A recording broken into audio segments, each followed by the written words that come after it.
Hi, I'm Mike Hartman. I am with Waco Aircraft Corporation. We are out of Battle Creek, Michigan. And these beautiful airplanes you see behind me are still produced today. The one behind me right now is the Waco YMF-5, and it is being produced on a 1935 type certificate. They're continued production airplanes.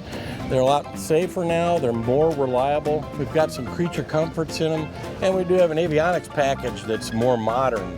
Of course, we do this with a Great Lakes biplane as well on a 1929 type certificate. A lot of people will ask us if these airplanes are reproductions, but no, they are continued production. This is the real deal. We're still building them today.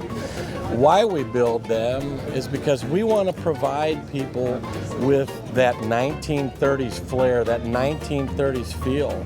Because there's nothing like flying in an open cockpit biplane. There's all different types of aviation out there, but even the guys that tell you when you're in one of these airplanes, it takes you back to the golden age of flying. We love it. It's an amazing experience.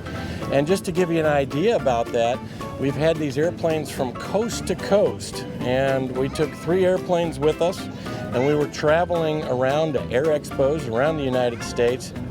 And we flew these airplanes as far east as North Palm Beach Airport, West Palm Beach, as far west as Santa Ana, California. And we never got sick of it. We loved it. I mean, this type of flying, you are in the environment, you're there, it's raw, it's grassroots flying.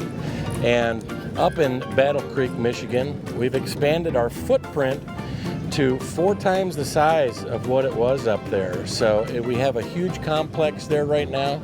We have a restaurant called Waco Kitchen, and that features the Waco Taco, and it's really good. So we encourage people to come out to the factory, have lunch. If you fly an airplane into Waco, we'll give you lunch for free. If we give you a ticket, we can do that here if you stop by and see us here at Sun and Fun. So we're encouraging people to come on over, take a look at the airplanes, share with us a few things, and we'll share you our stories of flying these airplanes around the country, telling you what it's like to be like a modern day barnstormer.